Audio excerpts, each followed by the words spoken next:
Salam Atavatan TV kanalının mehriban müştoqları. Hormatly tamaşaçylarymyz, Atavatan TV'de saylanan habarlar. Habarymyzyň şuwunky sanynda.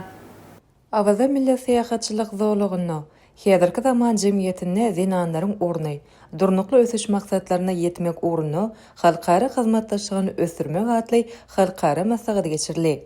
Atavatan media toporunun hem çağırılan formy Türkmenistanyň hemişelik bitaraplygynyň 30 ýyllygynyň öňü syrasynda geçirilmeginiň uly ähmiýeti bar. Halkara masagat Gurbanuly Berdimuhammedow adynaky howunarlyga metäş çağalary himayet bermek boýunça Haýyr Sahawat gaznasynyň bejerş işleri boýunça vice-prezidenti Oguljahan Atabaýewa başlyklyk etmegine geçirildi. Oňa gatnaşmak üçin dünýäniň durly döwletlerinden ýoglaşa zinanlar, halkara gurulmalaryň zinan wekilleri, ýurdumyzyň durly podoklaryna işleýän zinanlar, talipler hemde mektep okuwçylary gatnaşdy. Forma gatnaşmak üçin gelen daşar ýurtly mehmanlaryň hataryna Azerbaýjan Respublikasynyň Geýdar Aliýew gaznasynyň vice-prezidenti Leyla Aliýewa, Özbegistan Respublikasynyň prezidentiniň diwanynyň başlygy Saida Mirziýaýewa, Katar döwletiniň daşary işleri ministrliginiň halkara hyzmatdaşlyk boýunça döwlet ministri Maryam bint Ali Al-Misnet, Birleşen Milletler Guramasynyň Ženewadaky edarasynyň baş direktori Tatyana Valova we başga da köp sanly ýoglaşy zinanlar gatnaşdy. Foruma Türkmenistanyň daşar ýurtly ilçiler, yerli we daşar ýurtly habarçylar hem çağıryldy.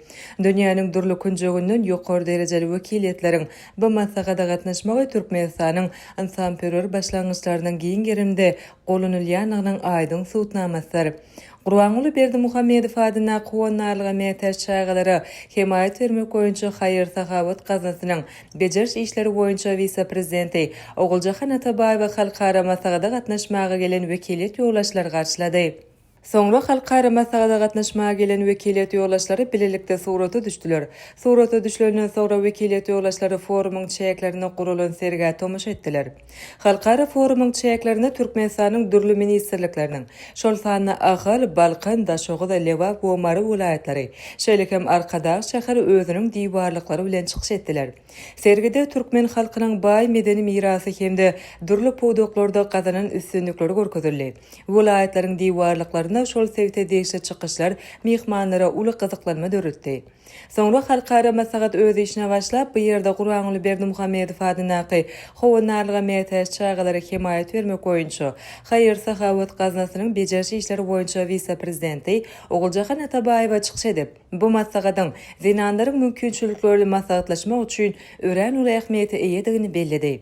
Şeýlekem masagatda Azerbaýjan Respublikasynyň Geýdar Aliýew gaznasynyň vice-prezidenti Leyla Aliýewa, Özbegistan Respublikasynyň prezidentiniň diwanynyň başlygy Saida Mirziýaýewa, Katar döwletiniň daşary işleri ministrliginiň halkara hyzmatdaşlyk boýunça döwlet ministri Maryam bint Ali Al-Misnet, Birleşen Milletler Guramasynyň Ženewadaky edarasynyň baş direktori Tatyana Valova da çykyş edip, Türkmenistanyň gender deňligi, şeýlekem ýurdumyzda zinanlaryň öz mümkinçiliklerini giňden açyp görkezmek üçin ähli şertleriň döredilýändigini belediler.